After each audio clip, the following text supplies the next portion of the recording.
नमस्कार दोस्तों, स्वागत है आपका मेरे YouTube चैनल इंडियन यात्री में। आज मैं आपको जैसलमेर फोर्ट के टूर कराने के लिए लेकर आया हूँ और इसके इतिहास के बारे में भी चर्चा करते हैं। जैसलमेर किले का निर्माण 1156 ईस्वी में भाटी राजपूत शासक रावल जैसल द्वारा शुरू हुआ था, जो चित्रकूट पहाड़ी पर पीले बलुआ पत्थर से निर्मित है।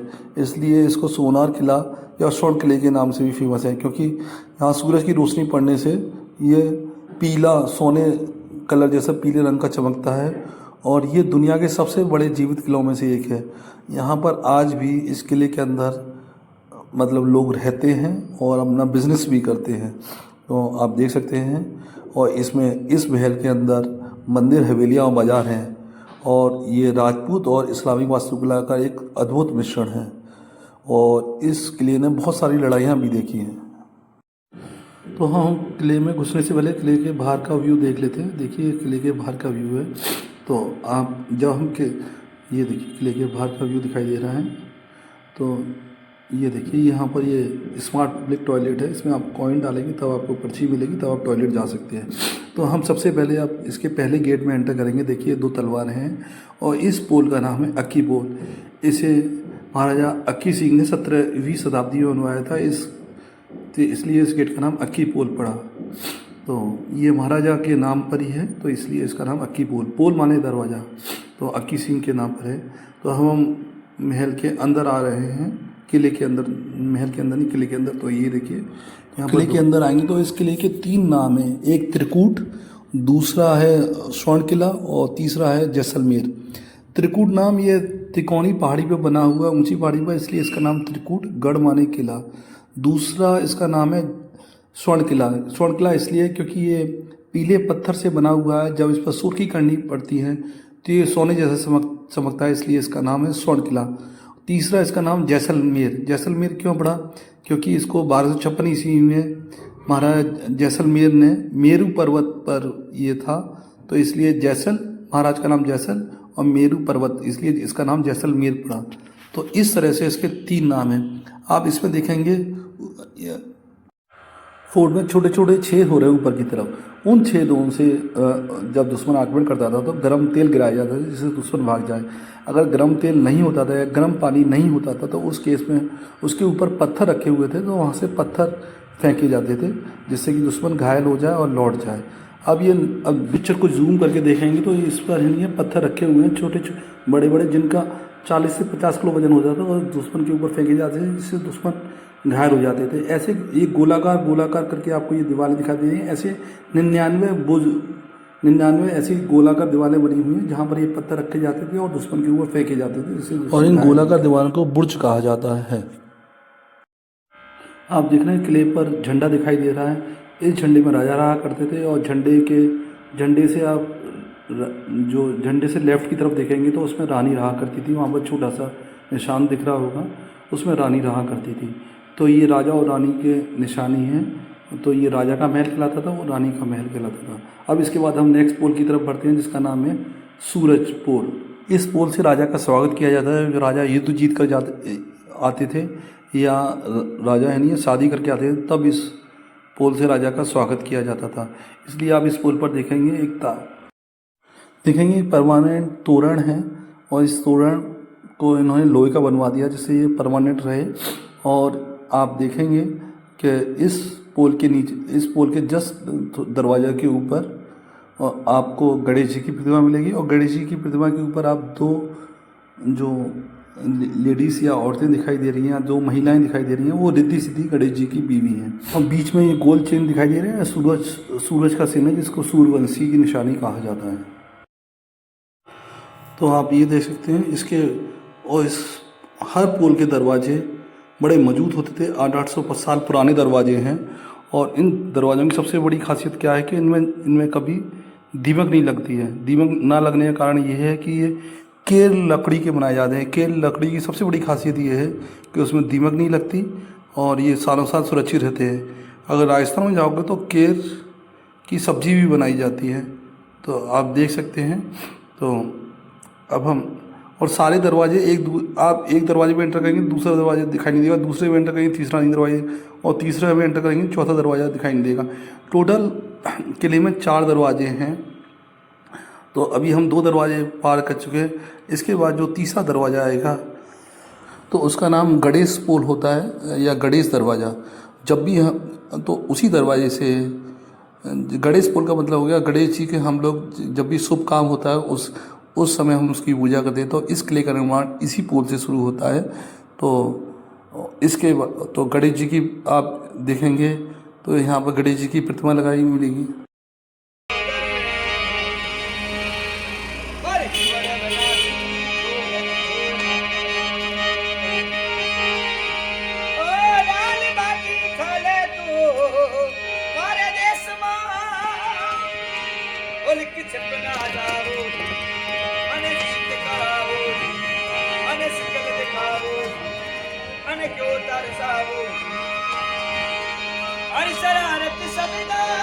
अरे हैंडशेक करने के लिए बोल रहे हैं।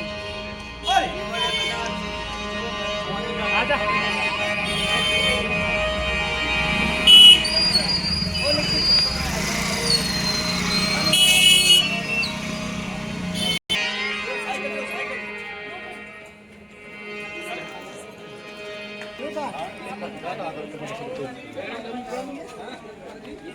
तो गणेश जी की प्रतिमा जब लगाई होती है तो वहाँ से ही हम किसी शुभ कार्य का आरंभ करते हैं। तो यहाँ से इस किले का शुभ कार्य या निर्माण कार्य प्रारंभ हुआ था। तो आप देख सकते हैं गणेश पोल भी लिखा हुआ है यहाँ पर। ये हमारा तीसरा दरवाज़ा आ गया। और मैंने बताया था हर दरवाज़ा केर की लकड़ी का बनाया हुआ है, जो आज 800 साल पुराने हो गए, ना इसमें दीमक लगी ना कुछ हुआ। और ये बहुत सुरक्षित माने जाते हैं क्योंकि केर की लकड़ी बहुत कड़वी लकड़ी होती है। तो आप देख सकते हैं। और यहाँ पर आप हर जगह एम्ब्रॉयडरी का काम मिलेगा, क्योंकि पहले ज़माने में यहाँ पर खेती बाड़ी नहीं होती थी तो लोग कढ़ाई बुनाई से ही अपना रोजी रोटी चलाते थे। तो यहाँ पर कढ़ाई बुनाई के कारीगर काफ़ी हुआ करते थे पहले। तो वहाँ से आपको हर जगह कढ़ाई की चीज़ें ज़्यादा मिलेंगी। आप ऊपर देख सकते हैं ये सारी चीज़ें। अब अगले दरवाजे अगले पोल की तरफ बढ़ेंगे, जिसका नाम है हवा पोल। अब हवा पोल तो आप जब इस पोल से एंटर करेंगे तो आपको हर जगह आपको यहाँ पर महल के अंदर हवा आती हुई मिलेगी। तो इसलिए 3 दरवाजे पार करने के बाद जब लोग थक जाते थे तो वो इस हवा पुल पर ही आकर के आराम करते थे। ये चौथा पुल है हवा पुल। तो हवा पुल को आप क्रॉस कर लेंगे तो आप सिर्फ महल के मेन आंगन में आ जाएंगे, जिसका नाम होता है दशरथ चौक। और ये सबसे खुला चौक है यहाँ का, इस महल का या इस किले का सबसे खुला चौक है ये दशरथ चौक। यहाँ पर होली खेली जाती थी, दशहरा वगैरह त्यौहार मनाए जाते थे। राजा लोग अपने मंत्रियों के साथ बैठते थे और इधर बीच में प्रजा होती थी। अभी मैं राजा का आपको वो भी दिखाऊंगा बैठने की जगह पर। तो ये सबसे खुला हुआ चौक है और ये चारों दरवाजे पार करने के बाद ये आता है। तो आप देख सकते हैं अभी आपको हम राजा का महल दिखाते हैं। राजा का महल में खिड़कियाँ खुली हुई होंगी। देखिए राजा का महल है और ये सबसे चौड़ा वाला जो हिस्सा है जिसमें नीचे की तरफ 3 वो बन रहे हैं, तो वो राजा का महल हुआ करता है। इसमें राजा जी बैठते थे और अगल बगल उसके सेनापति बैठते थे। और ये सारा आप देख रहे हैं बंदनुमा हिस्सा, ये रानी का किला है। इसमें रानियाँ बैठती थी, इसमें झरोके पर्दा सिस्टम होता था तो रानी को कोई नहीं देख सके और रानी प्रजा को देख सके। तो राजा का किला और रानी किला, राजा का किला और रानी का किला दोनों आपस में जुड़े हुए हैं। तो आप जब राजाई किले से एंटर करेंगे तो आपको टिकट राजाई किले के अंदर मिलेगी, जो 200 रुपये की टिकट है। और राजाई किले से एंटर करते हुए देखिए ये राजा का किला है। और राजा के किले से एंटर करते हुए आप जब बाहर निकलेंगे तो रानी के किले से बाहर निकलेंगे। तो राजा और रानी किले दोनों आपस में जुड़े हुए हैं। तो आप ये देख सकते हैं, देखिए इसमें सारी ये खिड़कियाँ खुली हुई हैं। राजा इसमें खुल करके बैठते थे खुले हुए, उनको देख सकते हैं। और रानी में कोई खिड़की खुली हुई नहीं है, सारे झरोके हैं तो रानी को कोई नहीं देख पाए और रानी प्रजा को देख सके। ये पूरा सिस्टम इस तरह से बनाया गया है, इस तरह से एक किले की संरचना की गई है। तो आप देख सकते हैं। इसके बाद अब आप दिखाएंगे यहाँ इस दशहरा चौक पर 2 मेन त्यौहार हुआ करते थे, गणगौर त्यौहार और दशहरा त्यौहार। दशहरा त्यौहार पर राजा, ये देखिए इसमें दिखाई दे रही है सफ़ेद कुर्सी, इस पर राजा बैठा करते थे। नीचे जो सीढ़ियाँ दिखाई दे रही है इस पर उसके मंत्री बैठा करते थे और बीच में जो चौक है उस पर प्रजा आया करती थी। और अभी आप आगे चल कर के देखेंगे यहाँ पर एक चामुंडा देवी का मंदिर है इसी चौक पर में ये देखिए यहाँ पर, ये देखिए ये सफ़ेद, इस पर आया, यहाँ पर प्रजा बैठा करती थी। और अभी इसमें यहाँ पर बगल में अभी चामुंडा देवी मंदिर आएगा ना, तो उसी पर ही बलि दी जाती थी, चामुंडा देवी मंदिर के सामने ही बलि दी जाती थी। तो अब 1974 में एक एक्ट लाया गया इंदिरा गांधी की, 1975 लास्ट था, 1975 में इंदिरा गांधी ने एक एक्ट लाया जिससे बलि प्रथा को ख़त्म कर दिया गया है। तो कोई बलि नहीं दी जाएगी, तो उसके बाद से कोई बलि नहीं दी जाती, उससे पहले यहाँ पर बलि दी जाती थी। तो आप देख सकते हैं अब ये चामुंडा मंदिर आ गया, चामुंडा देवी का मंदिर, तो यहाँ पर ही बलि दी जाती थी। तो आप ये सारी चीज़ें आप देख सकते हैं, ये चामुंडा देवी का मंदिर है। मैं खुद भी यहाँ पर दर्शन के लिए गया हुआ था, तो अभी माता रानी के आप दर्शन करेंगे चामुंडा देवी के। चामुंडा देवी नाम क्यों पड़ा? वो चंडमुंड 2 राक्षसों को वध करा था। अब राजा के महल से हम एंट्री करते हैं, तो राजा के महल से एंट्री करेंगे। आप देखिए जैसे ही आप राजा के महल से एंट्री करेंगे तो आपको टिकट लेनी पड़ेगी। यहाँ तक एंट्री फ्री है और आप राजा के महल से एंट्री कर सकते हैं। एंट्री लेंगे तो आपको 200 रुपये की टिकट लेनी पड़ेगी। आप ऑनलाइन और ऑफलाइन दोनों में से कोई, ये देखिए इस वक्त ये 2008 की फोटो है, ये चेतन राज सिंह इस वक्त ये यहाँ के महाराज हैं और इनकी उम्र 36 साल है। अभी इनकी मैरिज नहीं हुई है, ऐसा हमें पता चला है। तो आप ये देख सकते हैं, ये सारे शुल्क दिए हुए हैं यहाँ पर। तो आप ये टिकट के शुल्क के बारे में मैं बता रहा हूँ आपको। तो आप ये सारी चीज़ें आप देख सकते हैं। और ये 850 जैसलमेर के 850 साल पूरे होने पर ये खंभा लगाया गया था और उसका उद्घाटन करा था मिनिस्टर ने। तो ये सारी चीज़ लिखी हुई है यहाँ पर। तो गवर्नर ऑफ राजस्थान के राज्यपाल हैं। और ये देखिए ये झंडा है। अब ये झंडे के बारे में मैं आपको बताता हूँ। जैसे हर रियासत, हर प्रदेश, हर देश का एक सिंबल होता है, ऐसे ही जैसलमेर का भी एक सिंबल है। इस सिंबल को आप देख सकते हैं, इसमें नीचे लिखा हुआ छत्राला यादवपति। छत्राला माने छाता, जो कृष्ण भगवान का सिंबल है, और यादव माने जाति, और पति माने अध्यक्ष या अधिपति, जो इस रियासत का अधिपति है। तो आप देख सकते हैं 2 हिरण हैं, बीच में काटा हुआ हाला और ऊपर चिड़िया बैठी हुई है। जैसे हमारे देश का तिरंगा झंडा होता है, वैसे ही इस रियासत का ये झंडा है। अभी देखिए महाराजा की बैठने का जगह है और उसकी नक्काशी को देखिए आप। ये जो भी नक्काशी है वो सारी महिलाओं के गहनों के हिसाब से ये नक्काशी की है। जैसे महिलाएं, राजस्थान की महिलाएं या जैसलमेर की महिलाएं आभूषण पहनती थी, उसी आभूषण की नक्काशी को देख करके वैसी नक्काशी की जाए। अब हम टिकट दिखा करके ऊपर की तरफ चल रहे हैं। जब हम ऊपर की तरफ जाएंगे तो सबसे पहले हमारा शस्त्रागार पड़ेगा, जहाँ पर शस्त्र रखे हुए हैं। तो शस्त्रागार में जब आप घुसेंगे तो आपको छत लकड़ी की दिखाई देगी। लकड़ी की छत की सबसे बड़ी खासियत ये होती है कि ये गर्मी में ठंडी और ठंडी में गर्म रहती है। और आप ये देख सकते हैं, आप छत लकड़ी की है। और सबसे पहले ये हमारा शस्त्र पड़ेगा। 180 साल पुरानी बंदूक है जो 180 साल पहले इस्तेमाल होती थी। तो आप देख सकते हैं। और ये देखिए ये सारे जो खंजर हैं, ये सारे नेपाल के खंजर हैं, आप देख सकते हैं। और इसके आगे हम चलते हैं। आप ये देखिए तलवारें, उस समय जो तलवारें इस्तेमाल होती थी, ये उस समय की तलवारें हैं जो इस्तेमाल होती थी। आप इसको जूम करके, स्टॉप करके आराम से इसको पढ़ सकते हैं। इनके बारे में डिटेल इसमें लिखा हुआ है। ये उस समय की तलवारें हैं। उस समय की तलवारें दोनों तरफ धार वाली होती थी। ये ऊँट के सामान से बने हुए सामान हैं जो ऊँट को कंट्रोल करने के लिए इस्तेमाल किए जाते थे। ये ऊँट के उससे बनाए गए ये सारे सामान हैं। तो आप इसको भी देख सकते हैं। ये ऊँट के दांत से बनाया गया है। ये सारा है लिखा हुआ है। आप इसको पढ़ सकते हैं सारी चीज़ें, क्योंकि हर चीज़ को पढ़ पाना पॉसिबल नहीं है मेरे लिए। तो आप आगे चलते हैं। इसके बाद आप आते हैं। इसके बाद फिर ये नए खंजर आ गए हैं। आप इन खंजरों को भी देखिए, ये भी उस समय इस्तेमाल होते थे युद्ध में। अब हम आगे बढ़ते हैं, आगे देखते हैं। ये देखिए, ये छोटी पिस्तौल है, लिखा हुआ है इसमें छोटी पिस्तौल है, आप देख सकते हैं। फिर आगे बढ़ते हैं और देख सकते हैं। ये देखिए, ये जो आप गोलाकार देखते हैं, इसमें बारूद भर करके ज़मीन के नीचे दबा दिया जाता था तो पहले इस दौरान में बंदूक नहीं आती थी, तो बारूद भर करके चलाई जाती थी। और ये देखिए गोल एकदम राउंड सी, ये लोहे की है। ये पानी पीने के लिए इस्तेमाल करते थे सैनिक, अपने साथ रखते थे। और ये गोल, ये इसमें बारूद भर करके ज़मीन के नीचे दबा दिया जाता है, जिससे ये फटने का काम, ब्लास्ट करने का काम करते थे। ये देखिए ये है बंदूक।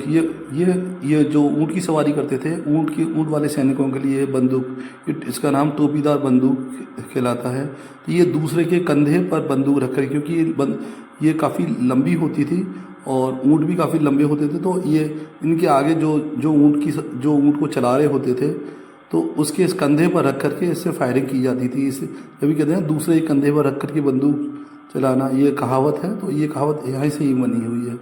तो आप इस कहावत को भी देख सकते हैं। और सारे हथियार आप देखिए, तो ये सारे हथियारों का कलेक्शंस है। ये देखिए, ये उस समय हाथियों को कंट्रोल करने के लिए यूज़ किए जाते थे। एक कांटेदार वो हैं। ये देखिए धनुष बाण, उस समय के धनुष बाण हैं ये होते थे। ये देखिए, ये दूर से शिकारी को मारने के लिए इस्तेमाल किए जाते थे। ये धनुष बाण है उस समय के। और ये देखिए, ये भाले, इन भालों में आगे है नहीं है, झेल लगा करके दुश्मन को दूर से ही मार दिया जाता था। जब झेल लगा होगा तो जब दुश्मन के लगेगा तो झेल से उसके दीवाने खाना। अब दीवाने खाने में आते हैं। दीवाने खाना मतलब ये आप ये कह सकते हैं, यहाँ पर संसद या पार्लियामेंट, जहाँ पर राजा अपने मंत्रियों के साथ मीटिंग किया करता था, और काफ़ी गुप्त मीटिंग हुआ करती थी। तो आप ये देख सकते हैं, ये यहाँ पर पूरे वंशावली दी हुई है, किन के बाद कौन से राजा हुए, उसके बाद कौन से राजा हुए। तो ये सारी वंशावली दी हुई है यहाँ पर, आप ये सकते हैं। तो ये देखिए राजा, ये पूरा जो राजा का सिंहासन है, ये पूरा चांदी का बना हुआ है। और राजा का सिंहासन चांदी का बना हुआ है। उसके ऊपर जो छतर है, उस छतर के ऊपर आप ऊपर देखेंगे तो चांदी के वो लगे हुए हैं। तो ये इनका पार्लियामेंट हाउस बोलिए या संसद बोलिए, तो ये राजा की संसद हुआ करती थी। तो ये राजा की संसद हुआ करती थी। और राजा की आप अभी गद्दी देखेंगे, तो जिस पर राजा बैठे रहते थे उसको राज सिंहासन बोलते हैं। उस पर एक तलवार भी रखी होगी। उस तलवार की लंबाई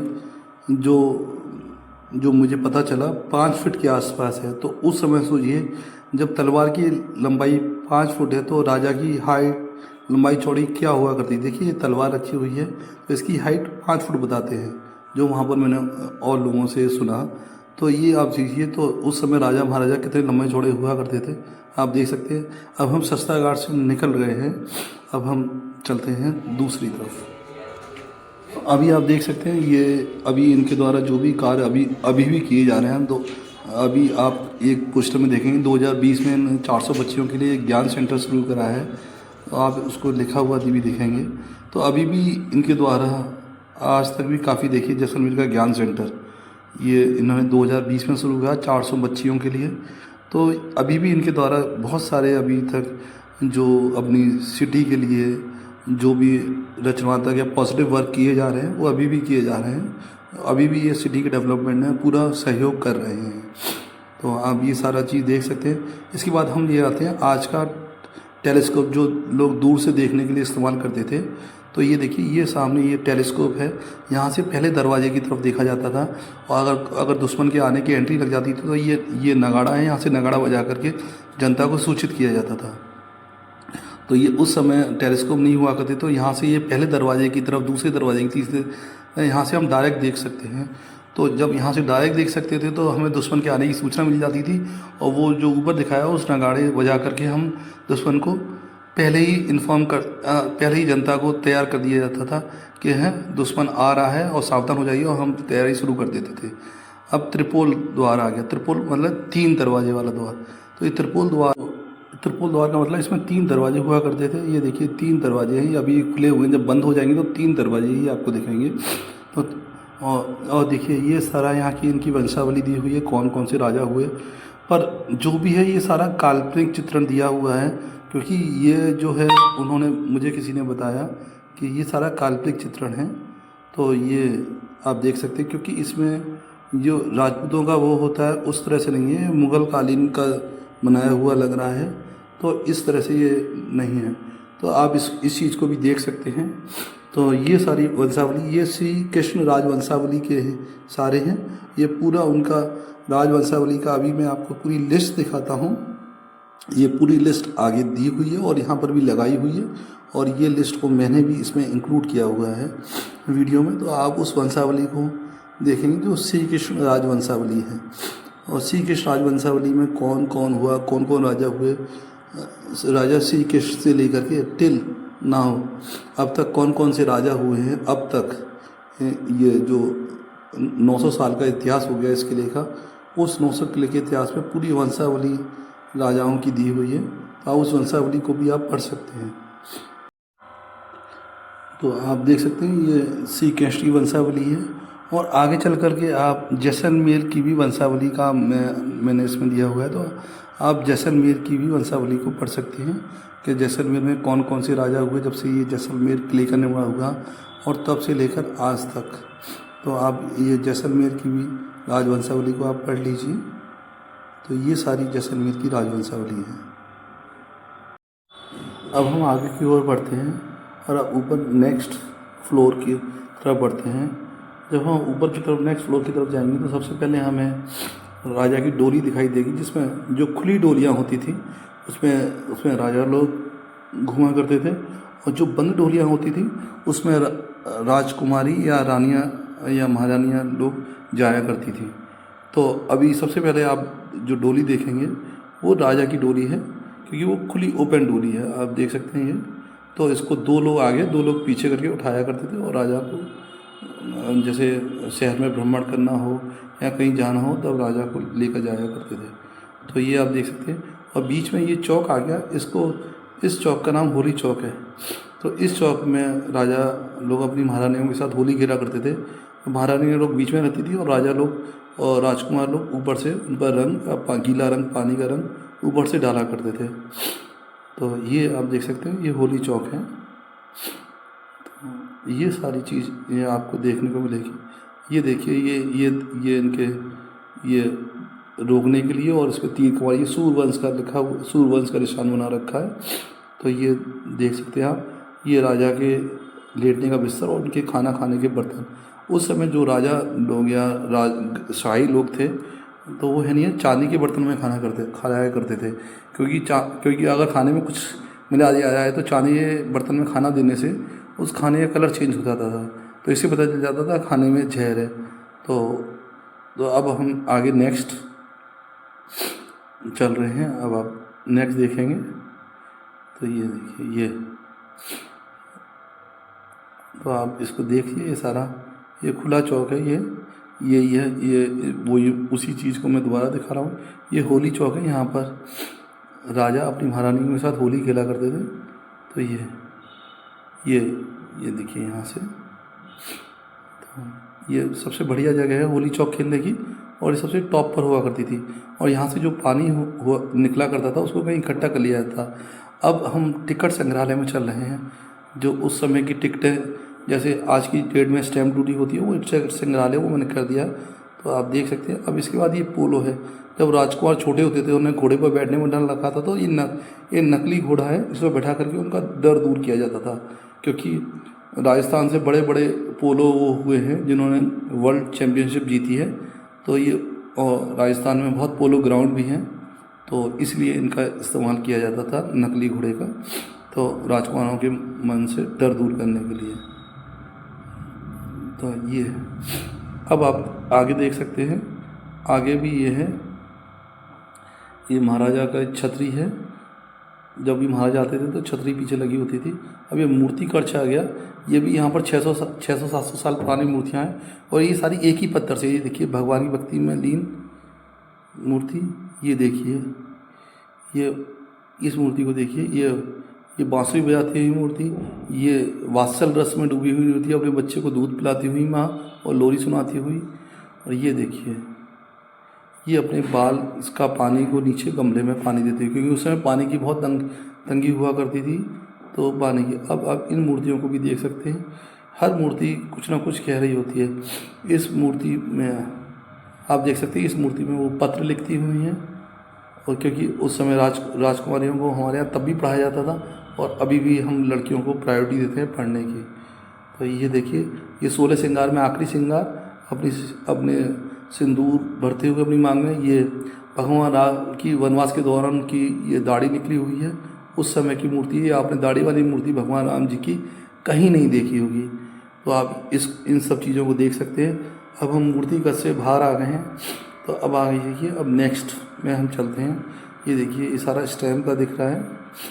तो ये देखिए, स्टैम्प बेसिकली क्या होती है, स्टैम्प कलेक्शंस के लिए यूज़ होती है, और जिससे गवर्नमेंट को रेवेन्यू मिलता है। आज भी हम टैक्स जैसे हम पोस्ट ऑफिस में जैसे हम चिट्ठी भेजते हैं तब लेते हैं, हम प्रॉपर्टी खरीद रहे होते हैं तब रेवेन्यू लगाते हैं, हम कोर्ट केस कर रहे होते हैं तब भी हम करते हैं। तो हर जगह हमें तो स्टैम्प की ज़रूरत पड़ती है। तो आप देख सकते हैं, ये सारा उस समय जो स्टैम्प यूज़ होती थी जैसलमेर, उन सब का ये चित्रण है, उन सब का कलेक्शन ये यहाँ पर दिखाया गया है। मैंने कोशिश करी है सारे को दिखाऊं। अगर आपको डिटेल में देखना है तो आप इसको पॉज करके भी आराम से धीरे धीरे देख सकते हैं। ये सारा डिटेल है स्टैम्प्स का, जो जैसलमेर रियासत थी उसका। ये सारा डिटेल है, और सबकी बहुत ही बारीकी से सारी चीज़ों को इन्होंने अपना मतलब संभाल करके रखा हुआ है। वो देख सकते हैं सारी चीज़ें, ये स्टैम्प सेक्शंस है पूरा। तो बहुत अच्छा लगा मुझे। यहाँ पर 5 पैसे से लेकर के 5 रुपये तक की स्टैम्प मिलेगी, और उससे ऊपर की भी मिलेगी। जो मैंने देखा तो मेरे पास मेरी नॉलेज में यही था 5 पैसे, क्योंकि आज से ये बहुत पुराने हैं। तो उस समय 5 पैसे और 5 रुपये तक की बहुत कीमत होती थी। आज से 50 साल पहले भी 5 पैसे की बहुत कीमत होती थी। वो तो अब धीरे धीरे रिड्यूस हो गई है, क्योंकि उस समय लोगों को 1-1 रुपये सैलरी हुआ करती थी, 50 पैसे सैलरी हुआ करती थी। तो आप वो सारी चीज़ों को आप देख सकते हैं। अब हम दूसरे नेक्स्ट कक्ष में आ गए हैं। ये देखिए, ये महाराज का, ये देखिए महाराज का शयन कक्ष है। ये कितना सुंदर बनाया हुआ है, हम इसको देख सकते हैं। अब ये देखिए, पूरी नक्काशी अच्छी तरह से, बहुत अच्छी तरह पेंटिंग करी हुई है दीवारों पर। तो आप इसकी सुंदरता का या भव्यता का अंदाज़ा आप लगा सकते हैं, कितना भव्य या सुंदर है ये नज़ारा। तो आप देख सकते हैं, बहुत ही सुंदर बारीकी से चित्रकारी की गई है। छत पर भी देखिए कितनी सुंदर चित्रकारी है। ऐसी सुंदर चित्रकारी, क्योंकि राजस्थान के लोग अच्छे वो थे वास्तुकार और कलाकार। तो आप देख सकते हैं, यहाँ पर आपको जब भी जाएंगे तो बहुत सारे आपको एम्ब्रॉयडरी कपड़े के सामान मिलेंगे, जो हाथ के हैं, मशीन के, वो आपको राजस्थान में हर जगह मिलेंगे। और सबसे ज़्यादा आपको हाथ की कारीगरी के सामान ही मिलेंगे, जो यहाँ की वास्तुकला हस्तकला को रिप्रेजेंट करता है। और आप पत्थरों पर भी देखेंगे, बहुत बारीक से काम किया हुआ है। ये उनकी वास्तुकला को भी प्रदर्शित करता है। अब हम नेक्स्ट चले आगे। ये देखिए, ये जो महाराज थे उनका ये जो 250 किलो के थे राजा, और ये उनका कुर्ता है, ये उनका बैठने का ये उनका कच्छ है, ये उनका सामान है खाने पीने का। ये देखिए, ये उनका बिस्तर है। ये सारी चीज़ें आपको देखने को मिलेंगी। अब हम आगे चलते हैं। आप ये देखिए, पूरा ये भव्य नज़ारा दिखाया हुआ सर्वोत्तम विलास में आप देख सकते हैं दीवाने आम वो है। ये देखिए, जब लोग नीचे वाले जैसे लोअर कोर्ट से खुश नहीं होते तो वो सुप्रीम कोर्ट जाते, लोअर कोर्ट हाई कोर्ट से, तो दीवाने आम यहाँ पर राजा बैठे करते थे। ये जो बॉक्स बनना है इसमें राजा बैठ करते थे, क्योंकि गद्दियाँ, उसके बाहर उनके सीनियर मंत्री बैठा करते थे। और अभी आगे इसके आगे दरवाज़ा लगा हुआ है, उस दरवाजे से आप देखेंगे उधर प्रजा बैठा कर दी दरवाजे से, जो अभी बंद है। तो जो लोग अब नीचे के फैसलों से सोच नहीं होते थे वो राजा के पास आते थे, और जो राजा का फैसला सुनाया जाता था वो आखिरी फैसला होता था। इसलिए ये दीवानी आम बैठक है। तो आप इस दीवानी आम बैठक को हम देख सकते हैं।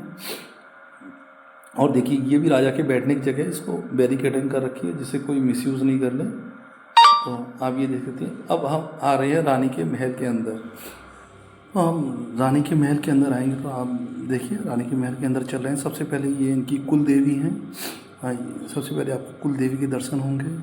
और आप देखिए, ये गणगौर माता का पीछे पोस्टर दे रखा था। जब पूजा के लिए जाते थे तो कैसे जाती थी रानी लोग, सारे सैनिकों की घेराबंदी रहती थी। और ये देखिए, जैसलमेर किले का ये नक्शा है, बिल्कुल इंडिया के मैप की तरह लग रहा है। तीन तरह तिकोना, जैसे मेरू पर्वत था तिकोना, ऐसी ये है, इसलिए मेरू के नाम पर ही मेर पर्वत इसका नाम पड़ा है। अब आप आगे देख सकते हैं, ये देखिए ही और शी, ये बाथरूम है, लिखा हुआ है ही और शी, तो ये बाथरूम का भी इस्तेमाल आप लोग कर सकते हैं। और ये नक्शा है, बहुत ही अच्छी तरह से बनाया हुआ नक्शा है। अब हम आगे प्रोसीड करते हैं। तो ये देखिए हेड विलास या महारानी कच्छ। अब महारानी कच्छ में महारानी के कपड़े को रिप्रेजेंट किया गया है, कैसे ये राजा के कपड़े हैं, बगल में ये महारानी के कपड़े, उस समय महारानी कपड़े पहना करती थी, किस तरह के कपड़े पहना करती थी वो सारा दिखाया गया है। और अब हम इसके बाहर आ गए हैं। तो अब देखिए, अब हम यहाँ से, अब ये देखिए उस समय के जो महाराजा लोग जब चलते थे तो उनकी किस तरह की छतरियाँ होती थी, ये जैसलमेर का पूरा नक्शा है इसमें दिखाया गया। ये देखिए ये उनका ध्वज है जो जैसलमेर का, ये दिखाया गया है। और देखिए ये किले की तस्वीरें हैं जो यहाँ पर अच्छी तरह से दिखाई गई हैं। तो ये सारी चीज़ें आप देखिए, इन्होंने पूरे इसका भी एक पूरा मतलब एक आर्ट गैलरी बना दी है, और बहुत ही अच्छी तरह से, और आर्ट गैलरी बहुत ही अच्छी तरह से मेंटेन करके रखी हुई है। और इसके आर्ट गैलरी पूरी ये सारी बलुआ पत्थर की बनी हुई है। तो आप ये सारी चीज़ों को देख सकते हैं, पूरा इसमें आर्टिस्टिक व्यू है किले का। तो ये बहुत ही अच्छा इन्होंने प्रेजेंटेशन दिया हुआ है आगे। तो आप इनको देखिए, मैंने कोशिश करके सारे फ़ोटो को रिप्रेजेंट किया गया है, सारे फ़ोटो को आगे पीछे करके मैंने पूरा लिया है इसका। तो आप इसको देख सकते हैं बड़ी शांति से, धीरे धीरे पॉज करके आप धीरे धीरे देखना। तो मैंने ये वीडियो बना दिया है, क्योंकि अगर मैं पॉज करके धीरे धीरे करूँगा तो वीडियो बहुत लंबा हो जाएगा। तो आप इसको देख सकते हैं आराम से। ऊपर भी इन्होंने छत को वही लकड़ी की छत दिखा करके उस पर गोबर का लेप लगा करके और पीओपी लगा करके सॉफ्ट कराने की कोशिश की, जिससे ये गर्मी में ठंडक और ठंड में गर्मी दे सके। और ये देखिए उस समय के सिक्के का भी था, उस समय क्या सिक्के इस्तेमाल होते थे, ये सारा दिया हुआ है। अब हम आगे की तरफ चलते हैं। अनूप महल हम जा रहे हैं तो नीचे की तरफ है अनूप महल। अब हम नीचे की तरफ जाना शुरू हो रहे हैं, तो अनूप महल चलेंगे। उसके बाद हम लोग अनूप महल में आप जाएंगे तो आप नीचे जो हमारे जो किले से संबंधित आप बुक्स किताबें खरीद सकते हैं, आर्टिफिशियल ज्वेलरी भी आप ले सकते हैं। वहाँ पर आपको वो सारी आर्टिफिशियल ज्वेलरी मिलेंगी। आप किले को कुछ दान देना सकते हैं, या किले के उसमें कुछ देना चाह रहे हैं तो वो सारी चीज़ें आपको यहाँ पर आप ये कर सकते हैं। तो ये देखिए अनूप महल आ गई, ये बैठे हुए हैं, आप इनसे बुक परचेस कर सकते हैं। ये सारा बुक का कलेक्शन है, आर्टिफिशियल ज्वेलरी भी है, आप देख सकते हैं हरिओम ज्वेल्स लिखा हुआ है। तो आप ये सारी चीज़ें यहाँ पर देख सकते हैं। इसके बाद यहाँ पर दो बड़े बड़े मंदिर हैं। ये देखिए रत्नेश्वर महादेव मंदिर, मैं भी इसमें गया था, और दूसरा यहाँ पर है लक्ष्मी नारायण मंदिर। ये दोनों ही 600-700 साल पुराने मंदिर हैं, और दोनों ही एक साथ बनाए गए थे। तो आप भी जब जाएं, और इस मंदिर का इतिहास भी यहाँ पर लिखा हुआ है। तो एक मंदिर का इतिहास लिखा हुआ, दूसरे मंदिर का इतिहास नहीं लिखा हुआ था। ये लक्ष्मी नारायण मंदिर है। तो आप जब भी जाएं तो ये भी राजा के महल के जस्ट बगल में ही है, आप जाएं तो ज़रूर दर्शन करें। और आपको मेरा ये वीडियो पसंद आया तो प्लीज़ चैनल को लाइक करें, शेयर करें, सब्सक्राइब करें।